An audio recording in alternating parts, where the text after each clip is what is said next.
한미경은 창가에 앉아 따뜻한 차를 마시며 작은 정원을 바라보고 있었습니다. 67세의 나이에도 여전히 곧은 어깨와 밝은 눈빛을 간직한 그녀는 마치 아직도 교실에 서 있는 선생님 같았어요. 30년간 초등학교 교사로 일하며 수많은 아이들을 가르쳤던 미경. 그녀에게는 세상에서 가장 소중한 보물이 하나 있었습니다. 바로 딸 세린이었죠. 엄마, 오늘 학원에 새로운 학생이 또 등록했어요. 현관문이 열리며 정세린이 환한 미소를 지으며 들어왔습니다. 38세의 세린은 영어 교육학 박사 출신으로 3년 전부터 성공적인 영어학원을 운영하고 있었어요. 엄마를 닮아 교육에 대한 열정이 남달랐죠. 그래, 우리 세린이가 그렇게 열심히 하니까 아이들이 좋아하는구나. 미경의 얼굴에 자랑스러운 미소가 번졌습니다. 혼자 키운 딸이 이렇게 훌륭하게 자라준 것만으로도 충분했어요. 엄마 덕분이에요. 엄마가 어릴 때부터 공부보다는 사람이 되는 게 먼저라고 가르쳐 주셨잖아요. 세린이 미경의 어깨에 머리를 기대며 말했습니다. 모녀의 따뜻한 시간이었죠. 그때 또 다른 발소리가 들렸습니다. 박태준이 늦은 퇴근길에 집으로 돌아온 것이었어요. 어머니, 안녕하세요. 태준은 정중하게 인사했지만 그의 눈빛에는 어딘지 모르게 차가운 기운이 흘렸습니다. 41세의 태준은 구급 공무원으로 근무하고 있었어요. 겉보기에는 성실한 남편 같았지만 미경은 왠지 모를 불편함을 느꼈습니다. 자네 왔는가? 오늘도 고생 많았네. 미경이 예의상 인사를 건넸지만 태준의 대답은 시큰둥했어요. 네, 그럼 저는 씻고 올게요.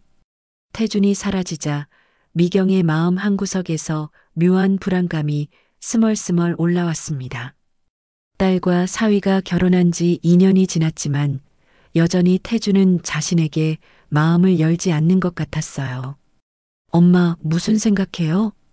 세린이 엄마의 표정을 살피며 물었습니다. 아니야, 아무것도 아니야. 미경은 고개를 저었지만 가슴 한구석의 무거운 기분은 쉽게 사라지지 않았어요. 저녁 식사 시간, 태준이 갑자기 입을 열었습니다. 여보, 이번 주말에 등산 갈까? 날씨도 좋고 우리 둘만의 시간을 가져보자. 세린의 얼굴이 환해졌어요. 평소 등산을 좋아하던 그녀였거든요. 정말요? 좋아요. 어디로 갈까요? 지리산 어때? 계곡도 예쁘고.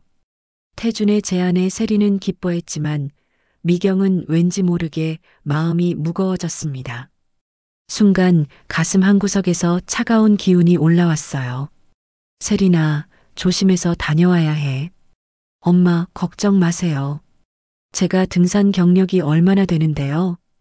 대학 때부터 산악회 활동했던 거 잊으셨어요? 세린이 웃으며 대답했지만 미경의 불안감은 더욱 깊어졌습니다. 토요일 아침, 세린과 태준은 일찍 집을 나섰습니다. 엄마, 저녁에 맛있는 거 해주세요. 산에서 내려와서 엄마 밥 먹으면 세상에서 제일 행복할 거예요. 세린이 미경을 꼭 안으며 말했습니다. 그것이 딸과 나눈 마지막 대화가 될 줄은 꿈에도 몰랐어요. 저녁 7시가 넘어도 두 사람은 돌아오지 않았습니다. 미경의 가슴은 점점 더 불안해졌어요. 8시 30분 전화벨이 울렸습니다. 여보세요? 어머니. 저는 태준이에요. 전화기 너머로 태준의 떨리는 목소리가 들려왔습니다. 하지만 그 떨림 속에는 이상하게도 진짜 슬픔이 아닌 다른 무언가가 섞여 있는 것 같았어요. 태준이? 왜 이렇게 늦었어? 세린이는? 세린이가 사고를 당했어요. 그 순간 미경의 세상이 무너져 내렸습니다. 손에서 전화기가 떨어질 뻔했어요. 뭐라고? 사고라니 무슨 사고? 계곡에서 발을 헛디뎌서 떨어졌어요. 지금 병원으로 가고 있는데 태준의 목소리는 계속 떨리고 있었지만 미경은 그 속에서 무언가 어색한 느낌을 받았습니다. 마치 연기를 하는 것 같은 느낌이었어요. 미경이 급히 달려간 병원 응급실. 하얀 시트에 덮인 세린의 모습을 본 순간 미경의 다리에서 힘이 빠졌습니다. 안 돼. 안 돼요. 미경이 딸의 차가워진 손을 잡고 눈물을 흘렸습니다. 30년 교직 생활 동안 수많은 어려움을 이겨냈던 강인한 여자였지만 이 순간만큼은 그저 딸을 잃은 슬픈 어머니일 뿐이었어요. 어머니, 진정하세요. 태준이 미경의 어깨를 감싸며 말했습니다. 하지만 미경은 태준의 손길에서 진짜 슬픔이 아닌 다른 무언가를 느꼈어요. 차갑고 계산적인 무언가를요. 정확히 어떻게 된 일이야? 미경이 눈물을 닦으며 물었습니다. 계곡 근처에서 사진을 찍고 있었는데 갑자기 발을 헛디뎠어요. 제가 붙잡으려 했지만 태준의 설명을 들으며 미경의 마음 한구석에서 의문이 피어올랐습니다. 세리는 등산 경력이 10년이 넘는 숙련자였어요.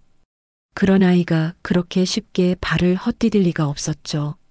장례식장에서 태준은 완벽한 슬픔에 빠진 남편을 연기했습니다. 세리나, 미안해. 내가 지켜주지 못해서. 조문객들 앞에서 태준은 목 놓아 울었어요. 사람들은 모두 그의 연기에 속아 넘어갔습니다. 정말 가슴 아픈 일이네요. 저렇게 젊은 나이에 남편분이 얼마나 힘드실까요? 하지만 미경은 달랐어요. 오랜 교사 경험으로 사람의 진심과 거짓을 구별할 줄 알았거든요. 태준의 눈물 속에는 진짜 슬픔이 없었습니다. 조문객들이 없을 때 태준의 태도는 완전히 달라졌어요. 어머니, 장례 비용이 꽤 많이 나올 것 같은데 세린이 통장에서 뽑아도 될까요? 장례식 둘째 날 태준이 미경에게 조심스럽게 물었습니다. 그의 눈빛에는 돈에 대한 계산이 번뜩이고 있었어요. 그런 건 나중에 생각해. 지금은 우리 세린이 보내는 것부터. 하지만 현실적으로 생각해야죠. 제가 공무원이라 월급이 많지 않잖아요. 태준의 말투에서 미경은 뭔가 이상한 느낌을 받았습니다. 딸이 죽은 지 이틀밖에 안 됐는데 벌써 돈 이야기를 하다니. 그 순간 미경의 마음 깊숙한 곳에서 무언가가 꿈틀거리기 시작했습니다. 30년간 교실에서 아이들을 지켜봐 온 교사의 직감이 경고음을 울리고 있었어요. 뭔가 잘못됐다. 매우 잘못됐다. 장례식이 끝난 다음 날 아침 미경은 딸의 집에서 혼자 앉아 있었습니다. 세린의 향기가 아직도 집 안 곳곳에 남아 있었어요. 부엌에는 딸이 즐겨 마시던 녹차가, 거실에는 딸이 아끼던 영어 교재들이 그대로 있었습니다. 미경은 딸의 책상 앞에 앉아 눈물을 흘리고 있었어요. 30년간 교실에서 아이들을 가르치며 쌓은 모든 힘이 한순간에 무너져 내린 것 같았습니다. 세린아, 엄마가 어떻게 살아야 하니? 그때 현관문이 열리는 소리가 들렸어요. 태준이 어디선가 돌아온 것 같았습니다. 어머니 계세요? 태준의 목소리에는 어제까지의 슬픔이 온데간데 없이 사라져 있었어요. 대신 차갑고 단호한 기운이 느껴졌습니다. 미경의 등골이 서늘해졌어요. 거실로 들어온 태준의 얼굴은 완전히 달라져 있었습니다. 어제까지 눈물을 흘리던 슬픈 남편의 모습은 찾아볼 수 없었어요. 어머니, 이제 정리해야 할 일들이 있습니다. 태준이 소파에 앉으며 냉정하게 말했습니다. 그의 눈빛에는 계산기를 두드리는 듯한 차가운 빛이 흘렸어요. 무슨 정리? 미경이 불안한 마음으로 물었습니다. 이 집에서 나가주셔야겠어요. 태준의 말에 미경의 머릿속이 하얗게 비었습니다. 순간 귀가 먹먹해지며 아무것도 들리지 않는 것 같았어요. 지금 뭐라고 했어? 법적으로 이 집은 이제 제 것입니다. 세린이가 죽었으니까요. 태준의 말투는 마치 날씨 이야기를 하는 것처럼 담담했어요. 하지만 그 담담함이 오히려 더 끔찍하게 느껴졌습니다. 미경의 가슴에서 뭔가가 쿵 하고 내려앉았어요. 자네, 지금 무슨 말을 하는 거야? 우리 세린이가 죽은 지 이틀밖에 안 됐는데. 어머니도 현실을 받아들이세요. 슬픔은 슬픔이고 현실은 현실이에요. 태준이 핸드폰을 꺼내 어디론가 전화를 걸었습니다. 네, 지금 오세요. 주소는 알고 계시죠? 전화를 끊은 태준이 미경을 쳐다봤어요. 그의 눈에는 승리의 미소가 번뜩이고 있었습니다. 지금 뭐 하는 거야? 어머니가 순순히 나가지 않으실 것 같아서 도움을 좀 청했어요.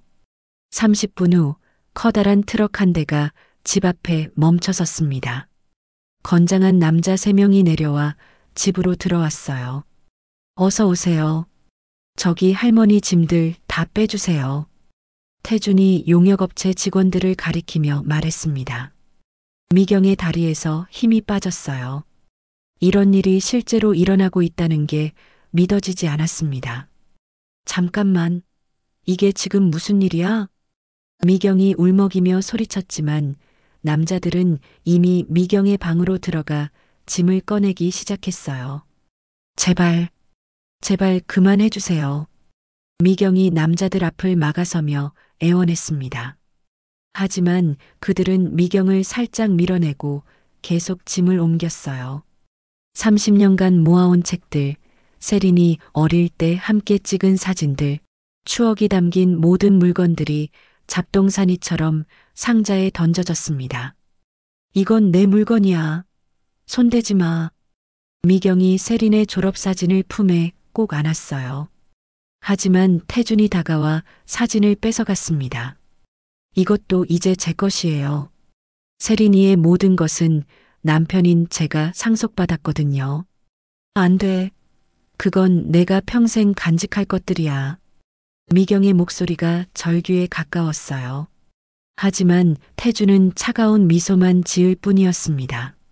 어머니, 감정적으로 굴지 마세요. 법이 그래요. 1시간 후 미경의 모든 물건이 거리에 내팽개쳐졌습니다. 쓰레기처럼 아무렇게나 버려진 짐들을 보며 미경은 그 자리에 주저앉았어요. 이제 열쇠 주세요. 태준이 손을 내밀었습니다. 자네, 내가 뭘 잘못했어? 왜 이렇게까지 하는 거야? 미경이 떨리는 목소리로 물었어요. 잘못한 건 없어요. 그냥 더 이상 필요 없어서 그래요. 태준의 대답에 미경의 안에서 뭔가가 툭 하고 끊어졌습니다. 이 사람이 정말 딸의 남편이었을까요? 이렇게 차가운 사람이었을까요? 열쇠 안 주실 거예요? 태준이 짜증스럽게 말했어요. 미경은 떨리는 손으로 열쇠를 건네줬습니다. 그것이 딸과의 마지막 연결고리였는데도 말이에요. 해가 저물어가고 있었습니다. 미경은 길거리의 나뒹구는 자신의 짐들 사이에 앉아 있었어요. 어디로 가야 할지 몰랐습니다. 돈도 별로 없었어요. 세린이 준 용돈과 퇴직금으로 근근히 살아가던 터라 수중에 있는 돈은 몇만 원이 전부였습니다. 어떻게 해야 하지? 미경이 혼잣말을 중얼거렸어요. 지나가는 사람들이 미경을 신기한 동물 보듯 쳐다봤습니다. 한때는 존경받는 선생님이었던 미경이 이제는 길거리의 짐짝, 더미 사이에 앉아있는 초라한 노인이 되어 있었어요. 밤이 깊어가자 춥기 시작했습니다. 미경은 떨리는 몸을 움켜쥐며 근처 24시간 찜질방을 찾아갔어요. 어머니, 입장료 8,000원이에요. 찜질방 직원이 무뚝뚝하게 말했습니다. 미경은 지갑에서 돈을 꺼내며 손가락이 떨렸어요. 평생 이런 곳에서 밤을 보낼 줄은 꿈에도 몰랐습니다. 찜질방 안은 낯선 사람들로 가득했어요. 코 고는 소리, 텔레비전 소리, 아이들 우는 소리가 뒤섞여 시끄러웠습니다. 미경은 구석진 자리에 누워 천장을 바라봤어요. 이게 꿈이야 아니면 현실이야? 30년간 교단에 서서 아이들을 가르쳤던 한 선생님이 하루아침에 노숙자가 되다니 믿을 수 없는 일이었어요. 눈물이 흘렀지만 소리는 내지 않았습니다. 다른 사람들이 쳐다볼까봐 두려웠거든요. 다음 날 아침 미경은 일찍 찜질방을 나왔습니다. 갈 곳이 없어서 공원 벤치에 앉아 있었어요. 지나가는 사람들의 시선이 따가웠습니다. 깔끔하게 차려입은 사람들 사이에서 미경은 점점 더 초라해 보였어요. 점심시간이 되자 배가 고팠습니다. 하지만 돈을 아껴야 했어요. 언제까지 이런 생활을 해야 할지 모르니까요. 무료급식소가 어디 있을까? 미경이 지나가는 할머니에게 조심스럽게 물어봤어요. 저기 교회에서 12시에 나눠줘요.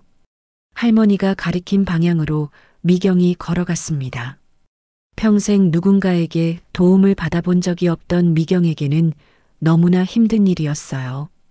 긴 줄을 서서 기다리는 동안 미경의 마음은 점점 더 무거워졌습니다. 내가 정말 이런 신세가 되었구나. 순간 마음이 움츠러들었습니다. 30년간 아이들에게 꿈과 희망을 가르쳤던 선생님이 이제는 공짜 밥을 얻어먹는 신세가 되었어요. 하지만 살아야 했습니다. 아직 딸의 죽음에 대한 의문이 풀리지 않았으니까요. 며칠이 지나자 미경의 모습은 완전히 달라졌습니다. 머리는 기름져 있고 옷은 구겨져 있었어요. 예전 제자들이나 동료들에게 연락하려 했지만 뭔가에 막혀 닿지 않았습니다. 태준이 무슨 짓을 했는지 의심스러웠어요. 밤에는 지하철역에서 잠을 자기도 했습니다. 신문지를 깔고 누워 있으면 지나가는 사람들이 동전을 던져주기도 했어요. 그럴 때마다 미경의 자존심은 조금씩 무너져 갔습니다. 내가 왜 이런 신세가 되었을까? 하지만 포기할 수는 없었어요. 딸이 정말 사고로 죽었는지 확인해야 했으니까요. 교사였던 미경의 직감은 계속 말하고 있었습니다. 뭔가 잘못됐다고, 태준이 거짓말을 하고 있다고. 그 직감만이 미경을 버티게 해주는 유일한 힘이었습니다. 일주일째 되는 밤이었습니다. 미경은 버스 정류장 벤치에 몸을 웅크리고 앉아 있었어요. 10월의 차가운 바람이 얇은 옷 사이로 파고들어 뼈마디까지 시렸습니다. 지나가는 사람들은 미경을 못 본 척했어요. 아니면 혐오스럽다는 듯이 고개를 돌려버렸습니다.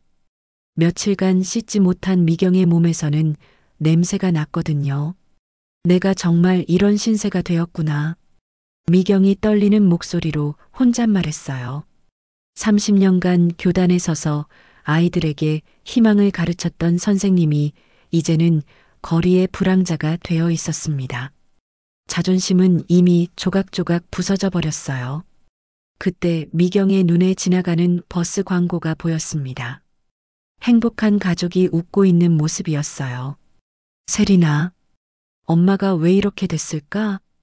눈물이 핑 돌았지만 이제는 더 이상 울 기력도 없었습니다. 바로 그때 검은색 승용차 한 대가 정류장 앞에 조용히 멈춰섰어요. 미경은 별로 신경 쓰지 않았습니다. 어차피 자신과는 상관없는 세상의 일이라고 생각했거든요. 하지만 차에서 내린 젊은 남자가 곧장 미경에게 다가왔습니다. 깔끔한 정장을 입은 30대 중반의 남자였어요. 그는 미경 앞에 조심스럽게 다가와 몸을 낮췄습니다. 혹시 한미경 선생님이시죠? 미경의 심장이 쿵 하고 뛰었어요. 누군가 자신의 이름을 불렀다는 게 믿어지지 않았습니다. 누구세요? 미경이 경계심 가득한 목소리로 물었어요. 저는 김도연 변호사입니다. 정세린 선생님의 일로 찾아왔어요. 도연의 목소리는 따뜻하고 차분했어요. 하지만 미경은 여전히 의심스러웠습니다. 세린이를 어떻게 아세요? 당신이 누군지도 모르는데. 선생님 추우시죠? 따뜻한 곳에서 이야기하면 안 될까요?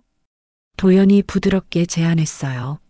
미경은 망설였지만 추위와 궁금증을 이길 수 없었습니다. 도연의 차는 따뜻했어요. 오랜만에 느끼는 온기에 미경의 얼어붙은 마음이 조금씩 녹기 시작했습니다. 선생님, 이것부터 보세요. 도연이 서류 봉투에서 한 장의 종이를 꺼냈어요. 이게 뭐예요? 정세린 선생님이 작성하신 유언장입니다. 미경의 손이 떨렸어요. 딸이 유언장을 썼다니, 그것도 자신이 모르는 사이에요. 유언장을 읽는 미경의 얼굴이 점점 창백해졌습니다. 모든 재산을 어머니 한미경에게 상속한다. 남편 박태준에게는 아무것도 주지 않는다. 이게 정말 우리 세린이가 쓴 거예요? 네, 필적 감정도 마쳤습니다. 진짜예요. 도연의 대답에 미경의 안에서 뭔가가 폭발했어요. 분노와 슬픔, 그리고 희망이 뒤섞인 복잡한 감정이었습니다. 그런데 더 중요한 게 있어요. 도연이 태블릿을 꺼내 미경 앞에 놓았습니다. 이건 정세린 선생님이 몰래 녹화하신 영상이에요. 화면에 딸 세린의 얼굴이 나타났어요. 하지만 평소의 밝은 모습이 아니었습니다. 얼굴은 상처투성이었고 눈빛은 두려움으로 가득했어요. 엄마, 미안해요. 이 영상을 보고 계신다면 저에게 무슨 일이 생긴 거겠죠. 세린의 떨리는 목소리가 들려왔어요. 미경의 눈에서 눈물이 터져 나왔습니다. 태준이가 저를 때려요. 도박비 때문에 미쳐가고 있어요. 영상 속 세린이 울먹이며 말했습니다. 사채업자들이 계속 찾아와요. 태준 씨는 제 학원과 집을 팔겠다고 해요. 안 그러면 저를 죽이겠다고. 미경의 전신에 소름이 돋았어요. 그래서 유언장을 썼어요. 만약 제게 무슨 일이 생기면 모든 건 엄마 것이에요. 태준 씨에게는 한 푼도 주지 마세요. 영상이 끝나자 미경은 한동안 말을 잃었습니다. 충격이 너무 커서 아무 생각도 할 수 없었어요. 선생님, 괜찮으세요? 도연이 걱정스럽게 물었습니다. 당신은 대체 누구예요? 왜 이런 걸 가지고 있는 거죠? 미경이 떨리는 목소리로 물었어요. 도연이 잠시 망설이더니 입을 열었습니다. 사실은 저는 선생님의 제자였어요. 제자? 20년 전 3학년 2반 김도연이었습니다. 미경의 눈이 커졌어요. 기억이 나기 시작했습니다. 도연이? 그 조용하던 도연이가 너야? 네, 선생님. 그때 저를 포기하지 않고 끝까지 도와주셨잖아요. 도연의 눈에서도 눈물이 흘렀어요. 집이 가난해서 공부를 못했는데 선생님이 방과 후에 무료로 가르쳐 주셨죠. 덕분에 공부를 계속할 수 있었어요. 미경의 마음이 따뜻해졌습니다. 그 작고 말없던 아이가 이렇게 훌륭한 변호사가 되었다니요. 세린 선생님이 돌아가시기 전에 저를 찾아왔어요. 도연이 설명했습니다. 남편이 자꾸 위협한다면서 도움을 요청했어요. 그래서 유언장도 작성하고 증거도 모아뒀어요. 그럼 태준이가 정말, 네, 세린 선생님을 죽인 것 같아요. 사고가 아니라 계획된 살인일 가능성이 높아요. 미경의 주먹이 꽉 쥐어졌어요. 분노가 온몸을 타고 올라왔습니다. 그 악마 같은 놈이 우리 세린이를. 선생님, 진정하세요. 이제 복수할 차례예요. 도연이 미경의 손을 잡았어요. 하지만 증거가 부족해요. 법정에서 이기려면 더 많은 준비가 필요해요. 뭘 해야 해요? 미경의 목소리에 새로운 힘이 실렸어요. 먼저 선생님부터 회복하셔야 해요. 그리고 차근차근 태준의 범죄를 입증해 나가는 거예요. 도연은 미경을 깔끔한 호텔로 데려갔어요. 여기서 며칠 쉬세요.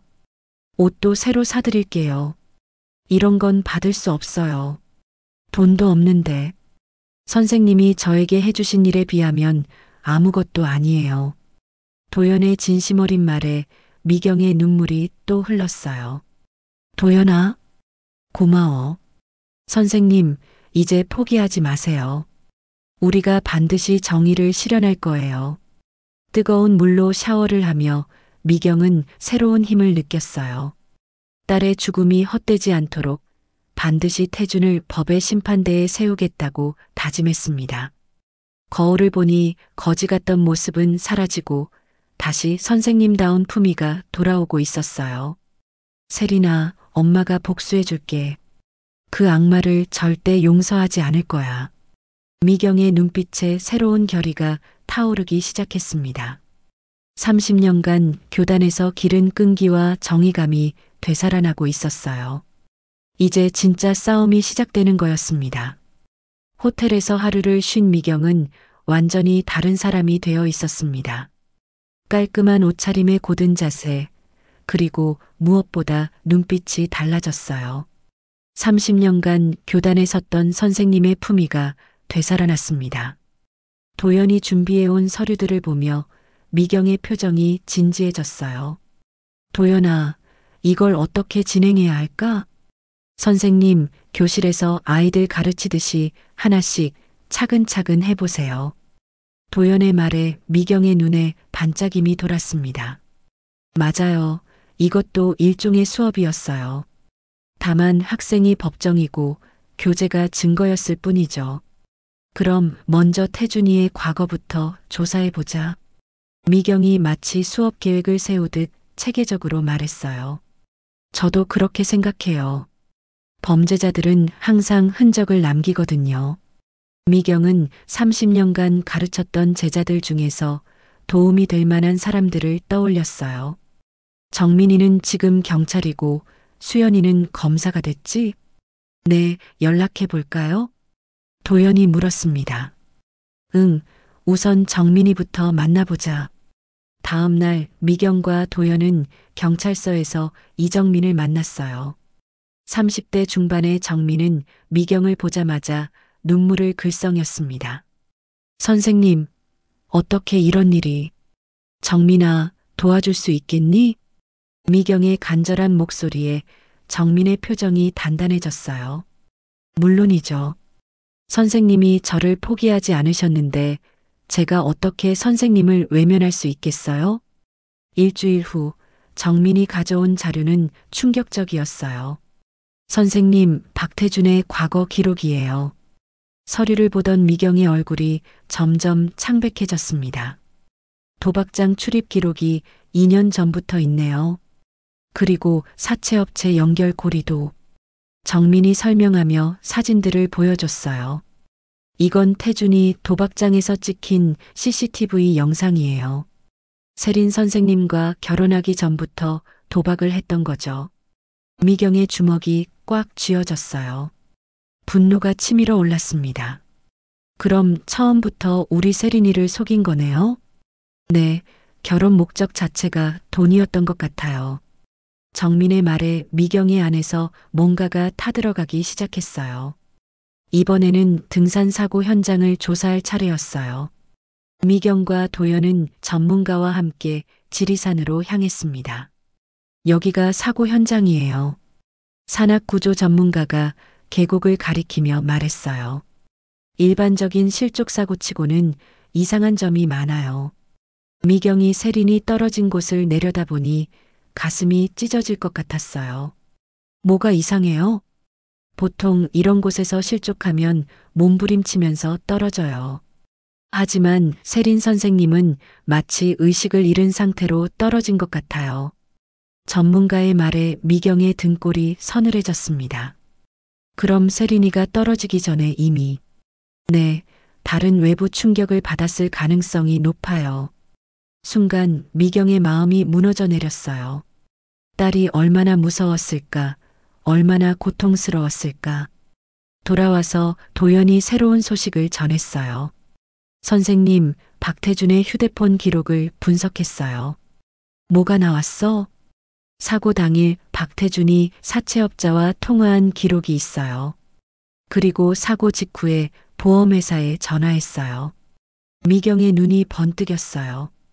교사 특유의 논리적 사고가 작동하기 시작했습니다. 보험금을 미리 알아본 거네? 네, 그리고 더 충격적인 건 세린 선생님 명의로 가입된 거액보험이 있어요. 수익자는 박태준이고요. 언제 가입했어? 사고 3개월 전이에요. 그런데 세린 선생님은 보험을 싫어하셨잖아요. 미경의 손이 부들부들 떨렸어요. 모든 퍼즐이 맞춰지고 있었습니다. 그럼 태준이가 진짜로, 네, 계획적인 살인이었을 가능성이 매우 높아요. 이제 법정에서 맞서야 해요. 도연이 미경의 손을 잡으며 말했어요. 무서워, 도연아. 내가 할 수 있을까? 선생님, 30년간 교실에서 어떤 일이든 해결하셨잖아요. 이것도 마찬가지예요. 미경이 고개를 끄덕였어요. 맞아요. 이것도 하나의 수업이었습니다. 다만 가르쳐야 할 내용이 정이었을 뿐이죠. 그럼 철저히 준비해보자. 미경의 목소리에 새로운 힘이 실렸어요. 법원에서 첫 번째 조정이 열렸어요. 태주는 변호사 2명을 대동하고 나타났습니다. 어머니, 오랜만이네요. 태준이 비웃듯이 말했어요. 너 같은 놈을 사위라고 부른 내가 부끄럽구나. 미경이 차갑게 대답했습니다. 무슨 말씀이세요? 저는 세린이를 사랑했어요. 사랑? 내가 뭘 알아? 미경의 목소리가 떨렸어요. 하지만 분노가 아니라 확신에 찬 떨림이었습니다. 어머니께서 증거라도 있으세요? 태준의 변호사가 건방지게 말했어요. 그때 도연이 서류를 꺼냈습니다. 여기 있습니다. 박태준 씨의 도박 기록과 보험 가입 내역, 그리고 사고 당일의 통화 기록까지요. 태준의 얼굴이 창백해졌어요. 이건 어떻게 구한 거죠? 합법적인 방법으로 수집한 증거입니다. 도연이 당당하게 말했어요. 조정이 끝나고 나오면서 미경은 새로운 자신을 발견했어요. 도연아, 내가 이렇게 강할 줄 몰랐어. 선생님은 원래 강하셨어요. 다만 잠깐 잊고 계셨을 뿐이에요. 미경의 눈에 결의가 타올랐습니다. 태준이가 우리 세린이한테 한 짓을 절대 용서하지 않을 거야. 네, 끝까지 함께 하겠어요. 미경은 태준을 바라보며 마음속으로 다짐했어요. 30년간 교실에서 기른 끈기와 정의감으로 반드시 승리하겠다고요. 세린아, 엄마가 반드시 너의 억울함을 풀어줄게. 미경의 목소리는 더 이상 떨리지 않았어요. 이제 진짜 선생님이 돌아온 거였습니다. 싸움은 이제 시작이었어요. 법원 앞에 몰려든 기자들과 시민들을 보며 미경은 깊은 숨을 들이마셨어요. 오늘이 바로 태준의 운명이 결정되는 날이었습니다. 선생님, 준비되셨죠? 도연이 미경의 팔을 부드럽게 잡으며 물었어요. 응, 30년간 교실에서 준비해온 일이야. 미경의 목소리는 더 이상 떨리지 않았어요. 오히려 확신에 찬 단단함이 느껴졌습니다. 법정에 들어서는 순간 미경은 태준과 눈이 마주쳤어요. 태준의 얼굴은 창백했고 눈에는 두려움이 가득했습니다. 하지만 미경은 다르게 보였어요. 마치 어려운 수업을 준비해온 선생님처럼 당당하고 차분했습니다. 검사가 일어서서 기소 내용을 읽기 시작했어요. 피고인 박태준은 처 정세린을 고의로 살해한 혐의로 기소되었습니다. 법정이 숨죽인 듯 조용해졌어요. 피고인은 도박빚을 갚기 위해 피해자의 재산을 노렸고 피해자가 저항하자 계획적으로 살해했습니다. 미경의 가슴이 쿵쿵 뛰었어요. 드디어 딸의 억울함이 세상에 알려지는 순간이었습니다. 태준의 변호사가 일어났어요. 재판장님, 제 의뢰인은 무죄입니다. 이것은 단순한 사고였어요. 태준도 일어서서 울먹이며 말했어요. 저는 세린이를 사랑했어요. 제가 왜 아내를 죽이겠어요? 하지만 미경은 태준의 연기를 꿰뚫어 보고 있었어요. 30년간 아이들의 거짓말을 들어온 경험으로 말이죠. 저 눈을 좀 봐. 진심이 없어. 미경이 도연에게 속삭였어요. 네, 저도 느껴져요. 도연이 일어서서 증거를 제시하기 시작했어요. 재판장님, 이것은 피고인의 도박장 출입 기록입니다. 스크린에 태준이 도박장에 드나드는 CCTV 영상이 나왔어요. 태준의 얼굴이 더욱 창백해졌습니다. 그리고 이것은 피해자 명의로 가입된 거액보험의 증서입니다. 수익자는 피고인이고 가입 시기는 사건 3개월 전입니다. 법정이 웅성거리기 시작했어요. 마지막으로 이것은 피해자가 직접 녹화한 영상입니다. 스크린에 세린의 얼굴이 나타났어요. 상처투성이 얼굴로 떨리며 말하는 모습이었습니다. 태준 씨가 저를 때려요. 돈을 달라고 학원을 팔라고 해요. 법정 안이 숨죽인 듯 조용해졌어요. 안 그러면 죽이겠다고 했어요. 저는 무서워요. 미경의 눈에서 눈물이 흘러내렸어요. 딸이 얼마나 무서웠을지 생각하니 가슴이 찢어지는 것 같았습니다. 만약 제게 무슨 일이 생기면 그건 사고가 아니에요. 태준 씨가 한 일이에요. 영상이 끝나자 법정은 완전히 조용해졌어요. 몇몇 방청객들은 눈물을 흘리고 있었습니다. 태준이 갑자기 자리에서 벌떡 일어났어요. 거짓말이야. 저건 다 조작된 거야. 태준이 소리를 질렀지만 이미 모든 게 드러난 후였어요. 제발, 저를 믿어주세요. 저는 정말 세린이를 사랑했어요. 하지만 태준의 절규는 법정에 메아리만 남겼을 뿐이었습니다. 피고인은 조용히 하세요. 재판장이 엄하게 말했어요. 이제 피해자의 어머니 한미경 씨의 증언을 듣겠습니다. 재판장의 말에 미경이 증인석에 섰어요. 30년간 교사로 일하면서 수많은 아이들을 봤어요. 그래서 사람의 진심과 거짓을 구별할 줄 알아요. 미경의 목소리는 차분하고 확신에 찼어요. 태준이는 처음부터 우리 세린이를 속였어요. 돈 때문에 접근했고 돈 때문에 죽였어요. 어머니, 그렇게 말하지 마세요. 태준이 또 소리쳤지만 미경은 흔들리지 않았어요. 저는 선생님이에요. 거짓말하는 법을 가르치지 않아요. 오직 진실만 말해요.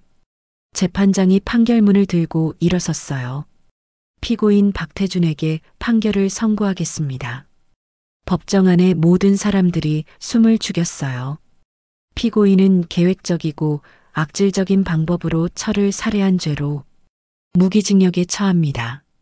태준이 그 자리에서 무너져 내렸어요. 안 돼. 안 돼요. 하지만 이미 늦었어요. 미경은 조용히 눈을 감았어요. 드디어 딸의 억울함이 풀렸습니다. 재판이 끝나고 나온 미경은 세린의 묘소를 찾았어요. 세린아, 엄마가 해냈어. 그 나쁜 놈이 벌 받았어. 미경이 딸의 사진 앞에서 눈물을 흘렸어요. 하지만 이번에는 슬픔의 눈물이 아니라 안도의 눈물이었습니다. 이제 평안히 쉬렴. 엄마가 내 뜻을 이어갈게. 한 달 후 미경은 정세린 교육재단을 설립했어요. 가난한 아이들에게 무료로 영어를 가르치는 재단이었습니다. 선생님, 정말 대단하세요. 도연이 미경을 보며 말했어요. 세린이가 원했던 일이야. 아이들을 가르치는 거 말이야. 재단 개관식 날 많은 아이들이 찾아왔어요. 미경은 그 아이들을 보며 새로운 희망을 느꼈습니다. 얘들아, 선생님이 너희에게 가장 중요한 걸 가르쳐 줄게. 미경이 아이들 앞에 섰어요. 포기하지 않는 거야. 어떤 일이 있어도 절대 포기하지 마. 도연은 이제 미경의 진짜 아들이 되어 있었어요. 어머니, 저녁 뭐 드실래요? 도연아, 고마워. 정말 고마워. 미경이 도연의 손을 잡으며 말했어요. 어머니가 저를 포기하지 않으셨잖아요. 저도 어머니를 절대 혼자 두지 않을 거예요. 두 사람은 조용히 웃었어요. 피는 섞이지 않았지만 진짜 가족이 된 것 같았습니다. 저녁 노을이 아름다운 어느 날 미경은 재단의 교실에서 아이들을 가르치고 있었어요. 선생님, 영어가 어려워요. 한 아이가 말했어요. 괜찮아. 선생님이 있잖아. 선생님은 절대 포기하지 않아. 미경의 말에 아이들의 얼굴이 밝아졌어요. 창밖으로 석양이 지고 있었지만 교실 안은 따뜻한 빛으로 가득했습니다. 미경은 세린의 사진을 바라보며 조용히 속삭였어요. 세린아, 엄마가 행복해. 정말 행복해. 그렇게 새로운 삶이 시작되었습니다. 정의가 승리하고 사랑이 이긴 아름다운 삶이요. 여러분, 오늘 이야기 잘 들으셨나요?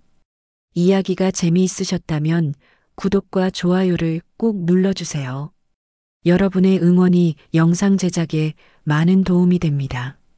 감사합니다.